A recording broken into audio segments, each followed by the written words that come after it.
Oke, saya share screen ya.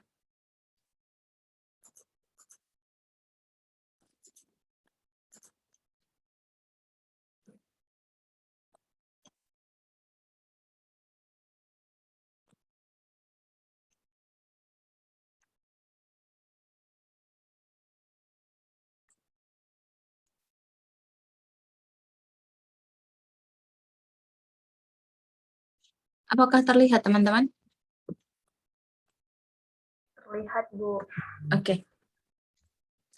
Nah, ini saya dapat satu judul dari Mbak siapa nih? Ayu Wulandari. Ini judulnya Pengaruh Pemberian Ekstrak Kulit Salak Salaka-Zalaka terhadap penurunan kadar gula darah pada mencit diabetes mellitus. Nah, di sini harusnya itu lebih jelas ya, diabetes mellitusnya tipe berapa, supaya nggak menimbulkan pertanyaan. Kemarin kan saya udah bilang ya, judul yang baik itu nggak ada pertanyaan gitu. Setelah membaca judul itu nggak ada pertanyaan. Nah, ini masih ada pertanyaan nih kalau kita lihat di sini. Ini tipe berapa? Kenapa ini penting? Karena ini berpengaruh terhadap metode apa yang nanti akan kita aplikasikan. Jadi kalau bikin tikus DM tipe 2 itu akan jauh lebih mudah daripada bikin tikus model DM tipe 1. Kenapa? Karena kalau kita bikin tikus model DM tipe 1 berarti kita harus membuat mencari model yang sudah direkayasa secara genetika ya. Karena kalau DM tipe 1 itu kan memang ada mutasi ya pada gen yang memproduksi insulin sehingga insulin itu tidak diproduksi sama sekali gitu. Sedangkan kalau DM tipe 2 itu bisa kita akali pembuatan model tikus DM tipe 2 itu bisa kita akali dengan memberikan aloksan misalnya seperti itu. Jadinya ini penting tipe berapa. Terus ini ada pendahuluan bab 1, betul ya. Ada latar belakang, rumusan, tujuan. Nah, ini salah satu yang kemarin nggak mendengarkan nih ketika saya bilang, ini ada nggak Mbaknya? Ayu Wulandari ada nggak?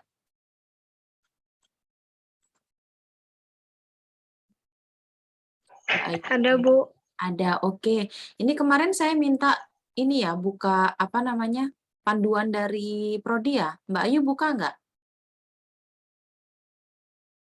Enggak, Bu. Nah, kan ketahuan tuh kalau kayak gitu tuh. Saya bilang buka, ini tidak dibuka. Dari mana saya tahu? Karena ini nggak ada ini seperti ini urut-urutannya gitu. Harusnya kalau kalian buka panduan dari Prodi itu pasti nanti akan muncul definisi operasional, batasan masalah dan seterusnya. Ini kenapa Mbak Ayu nggak buka?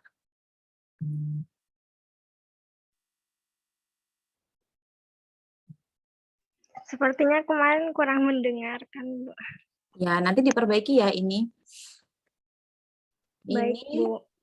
latar belakangnya pengertian singkat diabetes mellitus tipe berapa, ini juga belum jelas.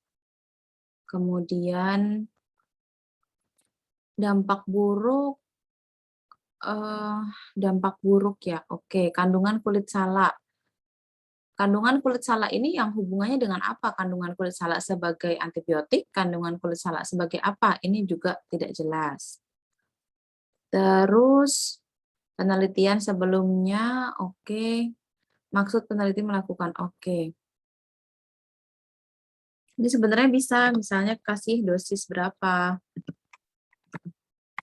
Misalnya dosis optimalnya berapa. Terus tujuan nanti mengikuti rumusan, ini ya batasan dan lain-lain belum ada. Oke, tinjauan pustaka, morfologi kandungan kimia. Sebenarnya ini lebih tepat misalnya ditulis potensi. Potensi tanaman salak. Ini tanaman salak yang mau dipakai apanya Mbak Ayu? Salaknya, bijinya, dagingnya, kulitnya? Kulitnya, Bu. Nah, ini kan enggak jelas kan? Yang mana ini yang mau dipakai? Di sini judul itu kulit salak. Tapi di sini manfaat tanaman salak, kandungan kimia tanaman salak gitu. Ini jadi tidak sinkron nih sama judulnya. Jadi yang mau diambil mana harus jelas. Kalau di atas bilang kulit salak berarti ke bawah semua kulit salak. Jadi kalau kita baca kayak gini nih nggak bertanya-tanya lagi tanaman salak ini dipakai apanya? Daunnya kah? Bijinya kah? Dagingnya kah? Kayak gitu ya. Potensi kulit salak berarti ini sebagai apa? Penurun gula darah kayak gitu. Dapat mellitus, oke. Ekstraksi, ini kenapa ekstraksi muncul, Mbak?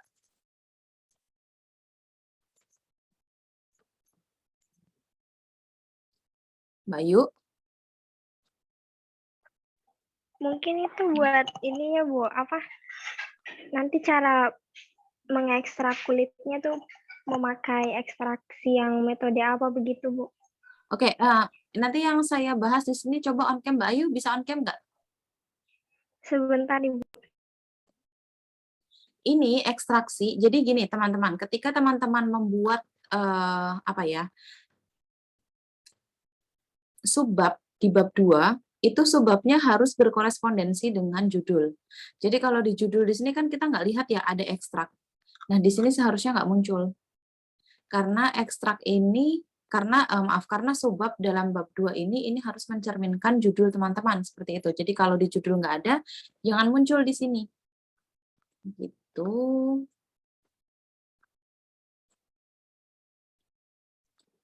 Pak Yu, jilbabnya udah ada? Oke, kemudian ada bab 3, metodologi penelitian, jenis, alat bahan. Ini nggak ada nih. Ini harusnya waktu dan tempat penelitian kalau di biologi.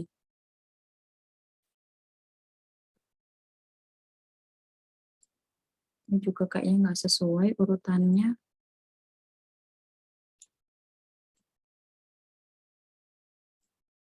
Ini juga nggak ada. Ya, ini jadi kebanyakan belum sesuai dengan apa yang diminta prodi ya. Oke. Adakah dari teman-teman yang outline-nya mirip dengan outline Mbak Ayu, jenis penelitiannya?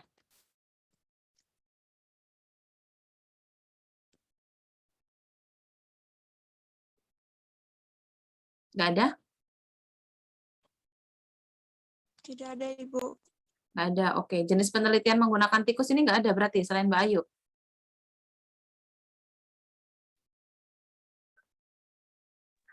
Ada, Bu.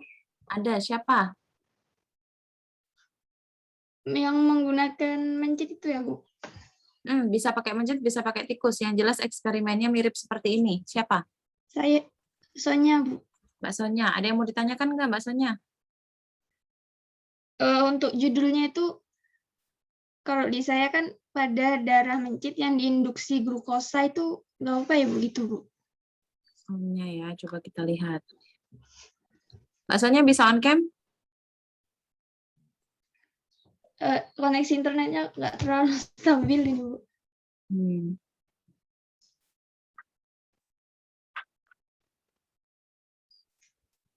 Yang diinduksi glukosa, maksudnya gimana nih? Ya, maksudnya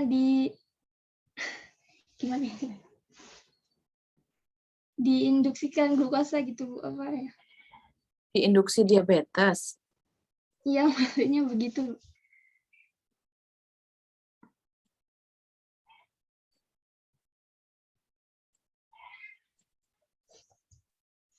Apa jadi kurang? Oke. Terus pertanyaannya apa?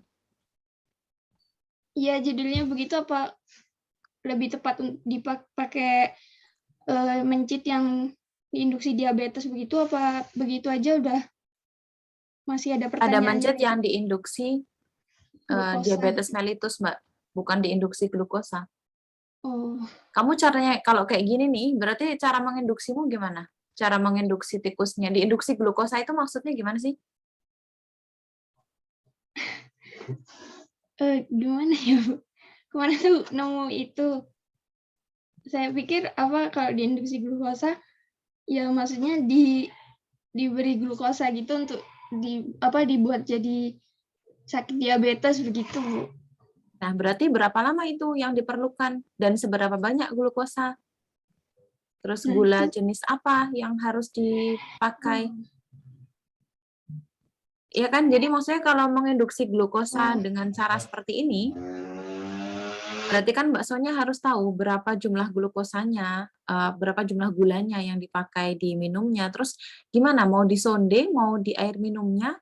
Karena kalau terlalu manis mungkin tikusnya juga nggak mau minum kan? Oh, iya. Nah, ini dari judul nih udah banyak pertanyaan kalau kayak gini, Mbak. Kalau misalnya Mbak Sonya nulis misalnya yang diinduksi diabetes mellitus tipe 2 itu malah udah enggak. Nanti paling di metode aja. Gimana caranya bikin tikus, gimana caranya bikin mencit DM2 Tinggi. gitu. Oh, iya. Itu terus ini udah ada identifikasi ya. Oke, penjelasan pengantar.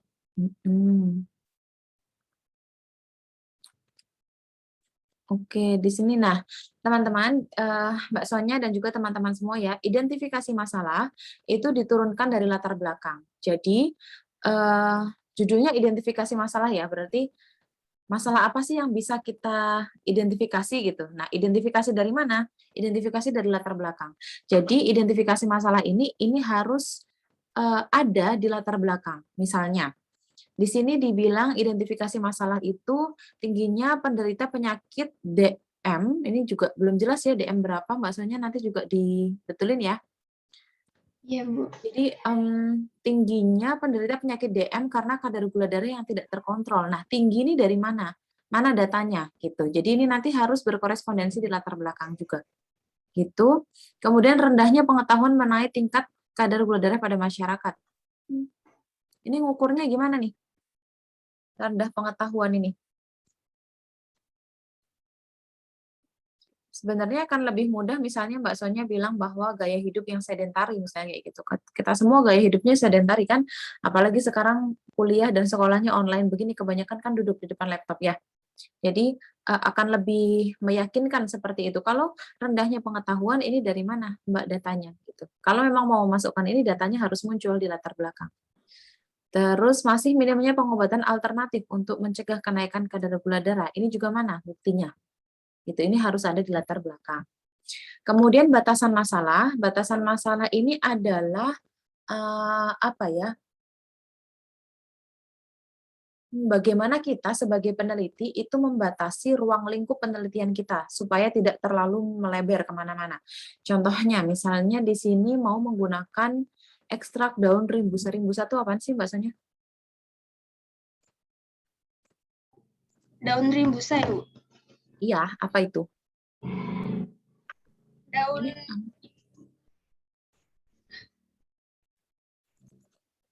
Ini endemik di daerah tertentu apa gimana? enggak sih, Bu. Dapatnya di mana ini? Ada pernah baca beberapa artikel, Bu. Nah, Daun rimbusa itu dapatnya yang di mana? apanya, Bu? Daun rimbusanya kita bisa dapat di mana ini? Itu tanaman liar sih, Bu. Oh, tanaman liar. Iya. Oke. Berarti mungkin ini nanti perlu dibatasi daun rimbusa yang seperti apa atau diambilnya di mana gitu. Karena kita nggak akan bisa apa ya, misalnya gini, kita ngambil daun rimbusa di dataran rendah gitu ya. Di sini misalnya di Jogja, di Semarang, di mana. Terus kita juga ngambil daun rimbusa yang di dataran tinggi, misalnya kayak di Wonosobo atau di Kaliurang dan seterusnya. Itu mungkin akan ada perbedaan ya teman-teman. Jadi karena mereka tinggal atau hidup di ekosistem yang berbeda, bisa jadi nanti senyawa-senyawa yang ada dalam daun itu akan berbeda gitu, sehingga ini perlu diberikan batasan masalah bahwa Mbak Sonya hanya mengambil daun rimbusa yang di mana letaknya, dataran tinggi kah, dataran rendah kah, seperti itu. Kemudian misalnya perlu dibatasi juga mengenai induksi diabetes mellitus tipe 2 menggunakan apa? Pakai aloksan kah, pakai apa-apa secara genetik kah, atau pakai gula tadi secara manual kayak gitu. Ini juga harus diberikan batasan masalah. Intinya batasan-batasan masalah itu adalah batas dari ruang lingkup penelitian yang teman-teman akan lakukan seperti itu. Kalau rumusan masalah, oke ya. Seberapa efektif tuh ngitungnya dari mana, Mbak Sonya?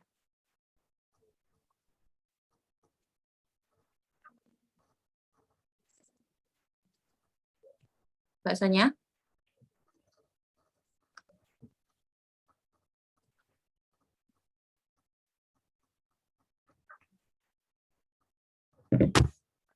Mbak Sonya? Hilang ya?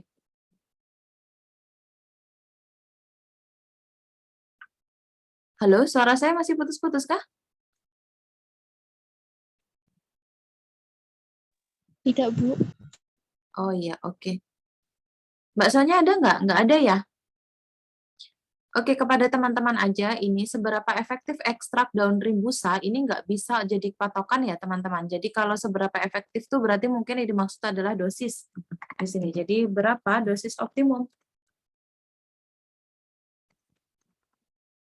Misalnya seperti itu. Terus ada manfaat penelitian, oke, tujuan, oke.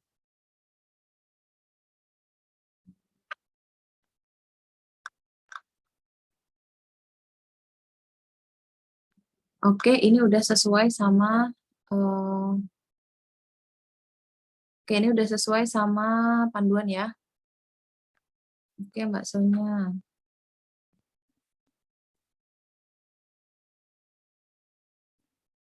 Ayu Wulandari, oke juga, udah. Sebelum pindah ke mahasiswa lain, ada yang mau tanya? Atau ada yang mau volunteer outline-nya dibahas?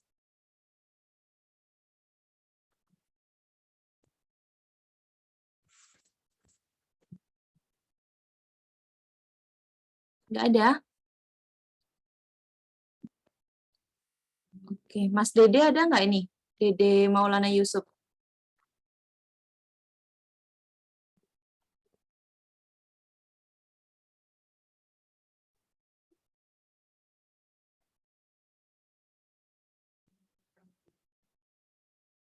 Wafik Fauziah ada? Saya, Bu. Ada, oke. Oke, kita cek punyanya Mbak Wafik nih. Panggilannya siapa? Wafik? Nggih, Wafik. Oke. Karakteristik edible film pati Garut butirat dengan penambahan minyak kelapa murni sebagai plasticizer untuk pengemas makanan sachet. Oke. Plasticizer itu apa Mbak Wafik? Pengumur sih, Bu, buat ngikat edible filmnya biar elastis. Oh, oke. Kalau yang sekarang dipakai plasticizer-nya seperti apa? Serol, Bu, biasanya. Itu berbahaya buat lingkungan. Nggak baik buat lingkungan. Ini inovasi aja sih, Bu, dari saya. Kalau inovasi itu kan biasanya berdasarkan masalah dengan bahan yang sudah ada sekarang nih, kenapa kok kamu perlu berinovasi? Berarti kan ada yang nggak memuaskan gitu kan? Nggih. Yang nggak memuaskan di bagian mananya? Ini ya, Bu, keelastisannya kurang kalau pakai gliserol saja. Kemarin saya bacanya begitu, Bu. Memang kalau keelastisitasannya berkurang, itu kenapa? Kalau kurang. Nanti ini, edible filmnya mudah patah, Bu. Oke. Kalau dibuat kemasan itu, dibentuk. Oke, pengemas makanan sachet ya. Edible film nih apa sih? Ini, Bu, semacam pengemas kayak plastik itu tapi bisa dimakan, Bu. Jadi kalau kita misalnya beli apa ya, permen sasetan, itu sasetnya juga bisa dimakan gitu. Nggih, Bu, bisa dimakan. Oke.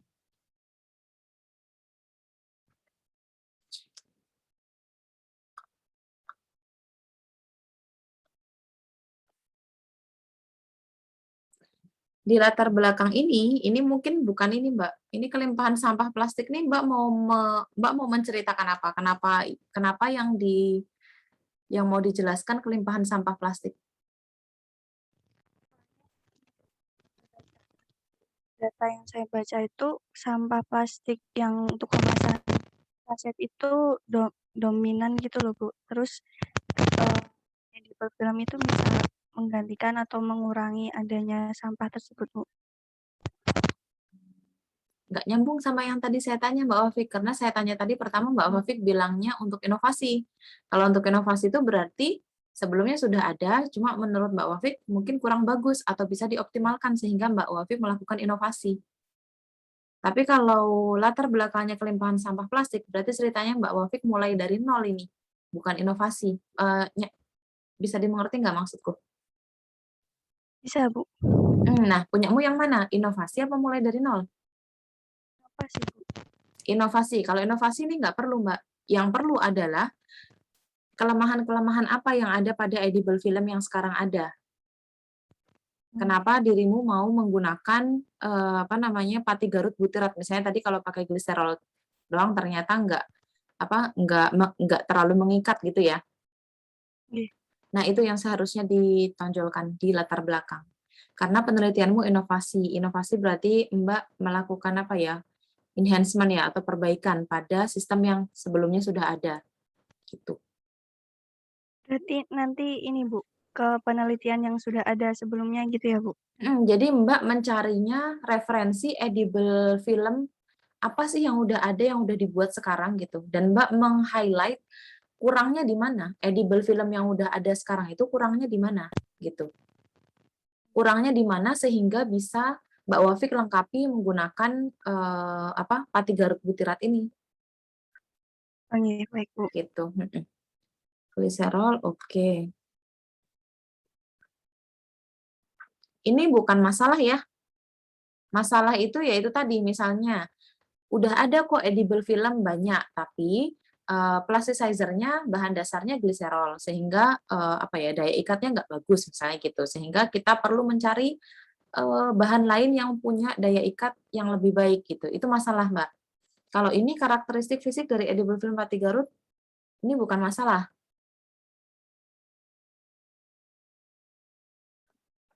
Ini juga bukan masalah. Identifikasi masalah tuh masalah, Mbak. Masalahnya apa yang kamu temukan? Kan kemarin saya udah cerita ya, kalau misalnya kita mau bikin penelitian tuh berarti kita harus sensitif terhadap masalah-masalah di sekitar kita. Nah, masalah di sekitar kita tuh apa? Gitu. Ini yang saya tangkap dari outline latar belakang ini, Mbak Wafik merasa bahwa penggunaan gliserol sebagai plasticizer itu belum optimal atau belum bagus sehingga perlu menambahkan gliserol ditambah apa gitu nggak? Sama ini ya, Bu, patinya. Gimana? Sama bagian pati Garut butiratnya ini, Bu. Itu dikombinasikan dengan gliserol atau menggantikan gliserol? Menggantikan kalau buat edible film itu kan pakai patinya dari misalnya biji atau dari ketela seperti itu kan, Bu. Nah, yang ini pakai jenis dari Garut butirat ini, Bu. Jenisnya yang berbeda dari yang sebelumnya. Berarti kamu menemukan masalah di jenis yang sebelumnya. Jenis sebelumnya tuh kenapa? Kenapa nggak pakai itu aja?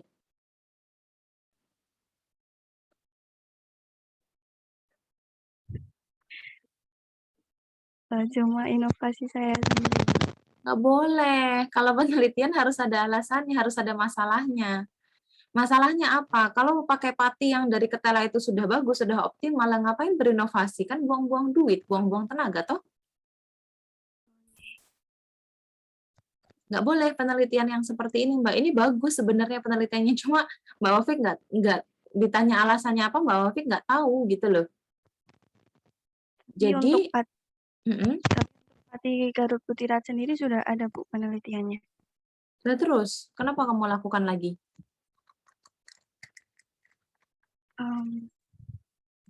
Cuma ya beda di plastisirnya aja, Bu. Beda di apa? Plastisizernya, Bu. Bedanya gimana? Kalau yang sebelumnya pakai gliserol itu, Bu. Kalau yang sekarang? Kalau yang sekarang di punya saya ini pakai minyak kelapa murni. Terus kalau pakai gliserol masalahnya kenapa? Kenapa kita nggak pakai gliserol aja? Apakah harganya lebih mahal, carinya lebih susah, atau hasil akhirnya kurang bagus, atau apa? Hasil akhirnya, Bu. Hasil akhirnya kurang bagus. Nah, itu harusnya muncul, Mbak. Kurang bagusnya bagaimana? Ini harusnya muncul di latar belakang. Oke.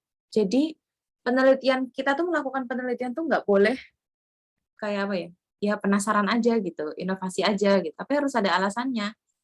Kenapa kita mau penelitian itu? Mau sebagus apa penelitiannya? Sebagus apa proposal itu kita buat? Kalau kita nggak punya dasar ya, kenapa kita mau melakukan itu susah tembusnya gitu loh. Jadi tadi makanya saya tanya, sebelum pakai minyak kelapa murni itu pakai apa? Dan pakai gliserol. Nah, kenapa kita nggak pakai gliserol aja yang udah jelas kan? Maksudnya apa namanya? Udah banyak penelitiannya juga sudah dijadikan produk. Udah jadikan produk kan, Mbak, yang pakai gliserol? Belum, Bu. Belum. Oke, minimal udah banyak penelitiannya. Kenapa Mbak Wafik mau melakukan penelitian serupa tapi menggunakan minyak kelapa murni? Apa hebatnya minyak kelapa murni gitu? Jadi itu harus muncul di latar belakang ya. Baik, Bu. Dan ini identifikasi masalahnya ini bukan merupakan identifikasi masalah. Identifikasi masalah tuh masalahnya apa? Misalnya gliserol tuh lebih mahal, susah dicari, atau apa namanya pembuatan edible filmnya lebih gampang pakai minyak kelapa, itu masalah gitu. Jadi itu harus muncul di sini.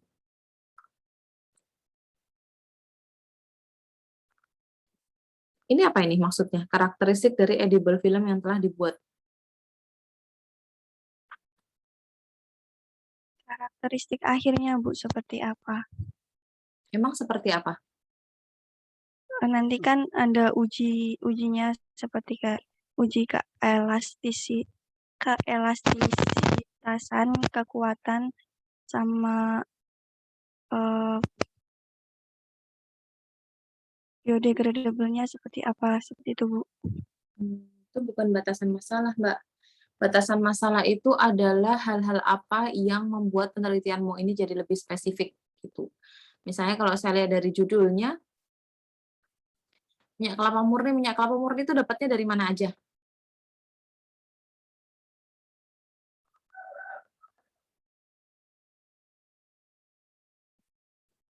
Kita bisa dapat minyak kelapa murni dari mana, Mbak?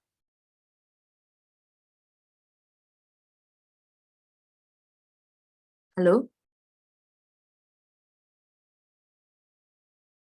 Tes, tes. Terputus tadi. Ya, kita bisa dapat minyak kelapa murni dari mana? Dari yang saya baca itu buat sendiri. Buat sendiri Saya dari juga apa? beli dari kelapa. Sembarang kelapa bisa dipakai minyak kelapa murninya. Kalau jurnal yang saya baca itu cuma kelapa doang, seperti itu, Bu, tulisannya. Berarti kurang. Kelapa tuh kan misalnya ada yang kelapa merah, ada yang kelapa degan yang biasa itu, terus ada kelapa yang dari apa? Yang kelapa kecil-kecil kayak dari apa sih? Yang kayak pohon palem tapi ada kelapanya kecil-kecil itu. Iya. Nah, itu bisa juga nggak dipakai? Kita ambil minyak kelapa murninya. Atau kelapa dengan karakteristik khusus yang mau Mbak Wafik pakai? Yang udah tua itu, Bu, yang hijau. Kelapa hijau. Bukan kelapa merah. Bukan, yang hijau. Nah, itu batasan masalah, Mbak. Jadi minyak kelapa murni ini didapatkan dari kelapa hijau yang sudah tua. Tua tuh umur berapa? Atau karakteristik tua itu seperti apa? Warnanya hijau tua kah? Terus apa namanya dagingnya keras kah? Apa gimana kayak gitu? Itu batasan masalah, Mbak Wafik. Baik, Bu. Terus makanan saset ini sembarang plastik saset.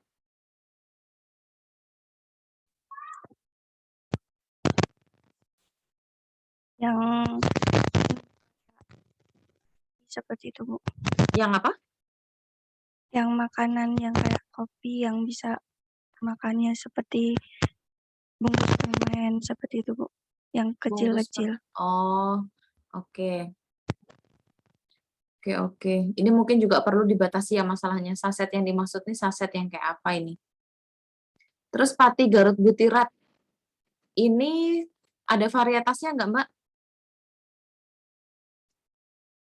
Tidak, Bu. Tidak, oke. Kemudian mungkin dari nanti metodenya Mbak Pati Garut butirat itu diapakan, kayak gitu. Itu juga perlu dimasukkan dalam batasan masalah. Ini juga belum betul ya batasan masalahnya.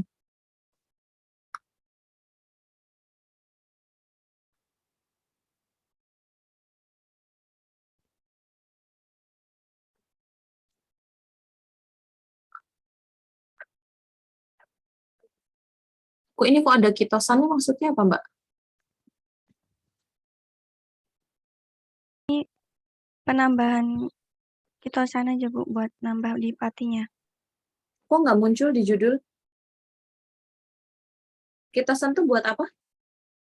Buat nambah kekuatan aja, Bu. Buat penambahan bahannya aja. Jadi semuanya pakai kitosan? Enggak, Bu. Yang paling utama yang pati Garut butiratnya aja. Ih, nggak boleh nih, begini. Itu Penelitianmu dihapus aja. gimana? Penelitianmu gimana? Kamu mau mengkombinasikan, mencari kombinasi, apa mau gimana? Kalau mencari kombinasi, ini berarti harus masuk di judul ini. Dihapus aja, Bu, nanti. Yang Oke. kitosannya. Oke. Kitosan Manfaat, sama oke. gliserolnya. Mana gliserolnya? Di minyak kelapa gliserolnya itu nanti saya hapus, Bu, yang gliserol sama Oh, kitosannya. ini. Nggih. Oke. Daya terima. Ini daya terima nih. Daya terima ini ke siapa? Cara ngukurnya gimana, Mbak Wafik? Kayak uji organoleptik, Bu. Ini bagus loh penelitiannya. Edible, Garut butirat, kitosan. Nah, ini apa ini tadi? Nggak muncul ini. Ini juga nggak muncul.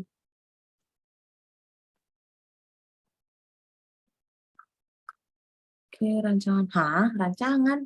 Kamu niru siapa ini, Mbak Wafik? Iya itu, Bu. Salah. Kemarin Belum betul ya ini sempat. ya. Iya. Oke, Mbak Wafik ada pertanyaan?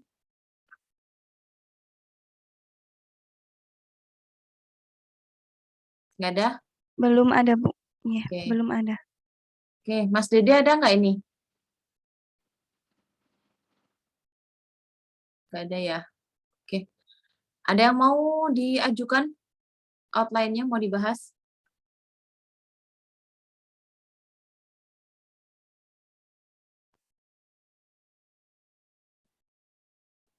Halo, ada yang mau dibahas?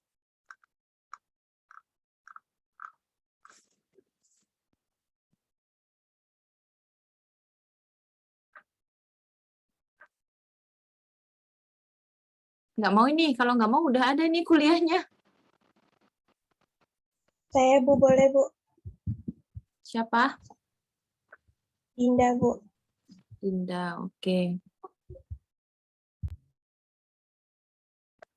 Siapa lagi?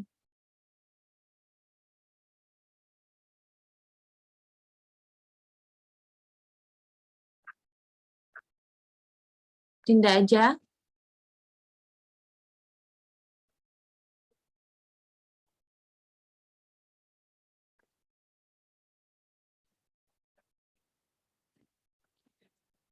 Oke, analisis kualitas air dan status mutu air kali apa nih? Bedeng, Bedeng, Bedeng, Bu. Bedeng, Desa Sinaba, Kecamatan Kasemen. Di mana ini, Mbak? Di daerah saya, Bu. Serang, Banten. Ini harus ada.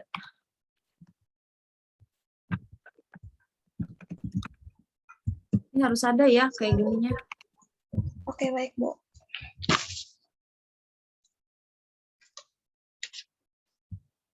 Ini mana nggak usah. Oke. Bab 1, latar belakang. Analisis kualitas status mutu air. Oke. Pengertian lingkungan. Hah? Kok lingkungan? Kan judulnya tadi Nah, nggak ada itu, Bu. lingkungan. Nah, itu Bu yang mau dipertanyakan. Sebenarnya kalau kayak gitu tuh boleh nggak sih Bu mengangkat yang di bagian lingkungan karena kan di sini lebih ke pencemarannya ya Bu gitu. Boleh, tapi nggak di pertama, bukan di bagian pertama. Kalau di awal ini yang harus Mbak Dinda jelaskan adalah apa yang dimaksud dengan apa sih tadi status apa tadi? Status mutu. Kualitas air dan status mutu. Apa yang dimaksud dengan kualitas air dan status mutu? Terus kualitas air dan status mutu yang seperti apa? Yang baik ini harus ada baku mutunya ya. Oke, Bu. Mutu ini harus Ada dicari. baku mutunya. Terus kenapa sih emang di Kali Bedeng ya namanya ya? Iya, Bu. Kali Bedeng tuh ada apanya? Maksudnya Kali Bedeng tuh apakah tercemar atau Mbak dapat berita tercemar atau kenapa? Kali Bedeng tuh termasuk sungai yang biasanya dipakai orang-orang gitu, Bu. Kondisi kalau saya terakhir lihat ya, di sana tuh kalinya juga udah kotor kalau menurut saya, dan di situ tuh juga sering dipakai buat mandi dan lain-lain gitu Bu. Tapi kalau di sini saya lebih ke pengen tahu gitu tuh Kali Bedeng ini statusnya tercemar ringan atau tercemar apa gitu Bu. Kualitas ini airnya dan harus kandungan-kandungannya.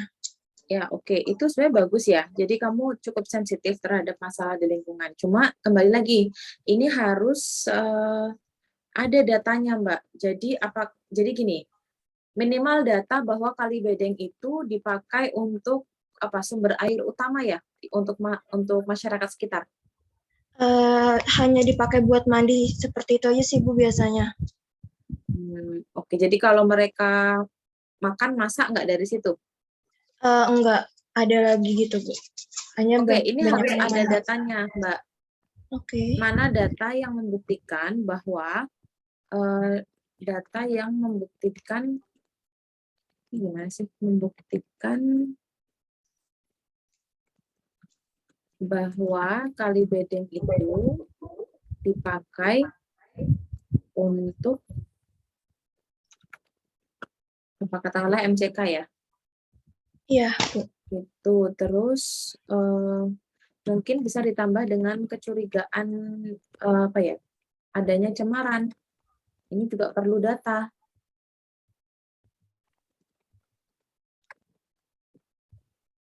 Gitu.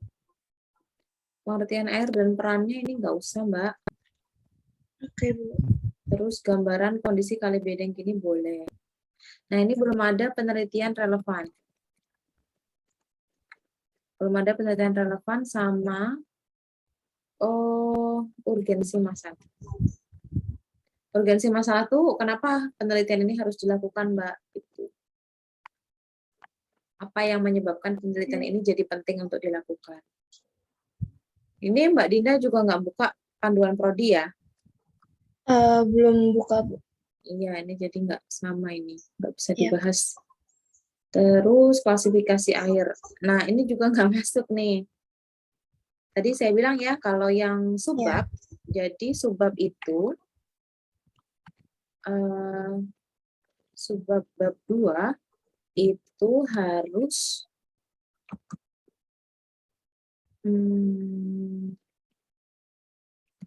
berkorespondensi dengan judul. Jadi kalau misalnya di judul nggak ada klasifikasi air, ini nggak boleh muncul di tinjauan pustaka. Yang harusnya muncul itu misalnya kualitas air, status mutu air, kayak gitu. Terus Kali Bedeng itu di mana letaknya? Jadi secara geografis di mana dan seterusnya. Nah ini yang bisa masuk cuma ini aja. Ini yang 3 masih belum betul. Gitu. Terus 3 waktu lokasi oke, bahan metode. Kok baru ini doang? Iya, Bu, baru itu doang. Oke, ini masih kurang ya. Oke, Mbak Dinda ada pertanyaan nggak? Mungkin kalau misalkan di bagian tinjauan pustaka itu, Bu, kan saya pakai metodenya metode Storet ya. Metode Storet kan ada nilai-nilainya gitu, ada indeks-indeksnya. Itu dicantumin di tinjauan pustaka atau bagaimana ya, Bu? Itu untuk menghitung apa? Kualitas apa untuk menghitung mutu? Untuk status mutunya, Bu. Itu berarti harusnya ada di sini, di metode penelitian nanti. Oh, berarti yang di bagian metode Storet itu ya, Bu. Jadi Di nanti sini saya nanti jelasin. ada, ketika menjelaskan metode Storet itu berarti dirimu punya apa ya? Punya skala ya, atau punya referensi Ada skalanya. tabel. Nah, itu dimasukkan ke metode penelitian. Oke. Kalau terkait kandungan-kandungannya itu, kan saya juga mau yang kualitas airnya ya, Bu ya. Parameter yang saya bahas itu parameternya pH, amonia, nitrat, sama fosfat. Itu kira-kira dibahasnya di mananya, Bu? Itu kualitas air ya, Yang kualitas airnya. di sini. Oke. Jadi kalau misalnya dirimu mau masukin apa? Kualitas air yang baik itu seperti apa? Nih, masukin di sini. Terus mutu air, nih juga mutu air malah belum masuk ini. Iya. Oke, Bu.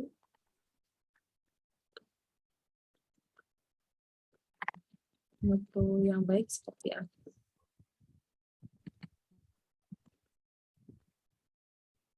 Itu.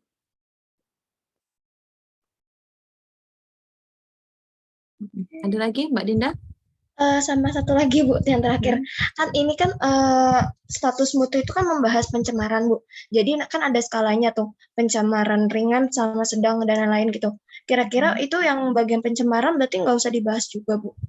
Karena kan di indeks itu kita membahas juga tentang pencemaran ringan Kalau misalnya, dan lain-lain. oke, kalau berarti mutu air itu bisa dibilang sebagai ini ya, parameter pencemaran lingkungan ya. Iya, Bu. Nah, berarti pencemaran ini masuknya di mutu air, Mbak. Nanti bisa dijelaskan, tapi di bawahnya mutu air. Nah, ini. Oh, berarti masuknya ke poin mutu air. Ini nanti biasanya ya, kalau kalian bikin bab 2 pas tugas akhir, pas bikin proposal, nanti bakal dijambel-jambel kayak gini. Jadi biasanya nanti kalian akan bikin tinjauan pustaka, dan tinjauan pustakanya itu nggak berurutan gitu ya. Terus nanti ada yang nggak nyambung kayak gitu, jadinya nanti antara itu dihapus atau nanti dimasukkan ke subbab gitu. Jadi misalnya kayak tadi nih, pencemaran ini kan dia berdiri sendiri tadi jadi subbab. Terus ternyata dia dimasukkan ke subbab 3. Jadi dia jadi pencemaran menjadi sub-subbab misalnya kayak gitu. Biasanya seperti itu. Jadi ini biasanya kalau sudah akan kelihatan nyambung atau enggaknya setelah kalian nulis gitu. Gitu. Ada lagi? Mungkin udah, Bu, cukup itu. Terima kasih, Bu. Oke. Ada lagi yang lain? Yang mau dibahas?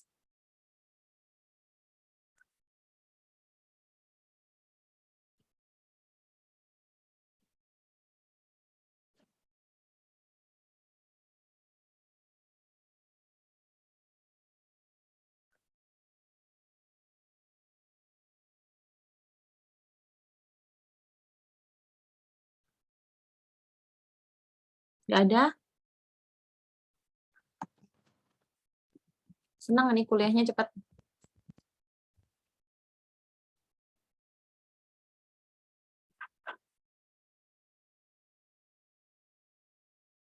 Nggak ada ya? Oke, kalau nggak ada, besok pekan depan bab 1 selesai ya. Sampai ke definisi operasional. Manfaat, maaf. Sampai ke manfaat masalah. Terus tolong dibuka panduan penulisan dari prodi. Nanti kalau nggak sesuai, itu nanti akan mengurangi nilai kalau pas kalian UTS ya, karena sudah diwanti-wanti dari awal ya untuk mengikuti panduan dari prodi. Itu, jadi pekan depan saya bikinin lagi link di sini. Silahkan nanti bab 1 sampai manfaat penelitian diselesaikan. Gitu? Baik, Bu. Oke, nggak ada yang mau ditanyain nih beneran?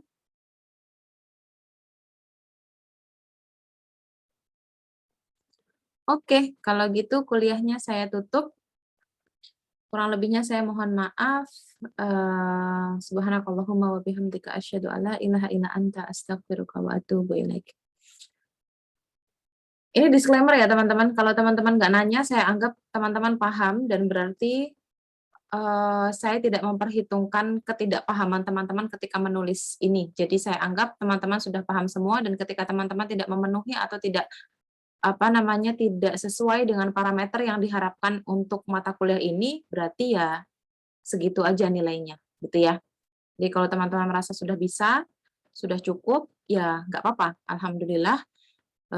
Kita nanti tetap proceed dengan bab-bab yang akan datang. Jadi nanti setelah selesai bab 1, kalian akan lanjut ke bab 2 dan saya anggap sudah selesai, gitu ya. Oke, gitu. Saya tutup. Assalamualaikum.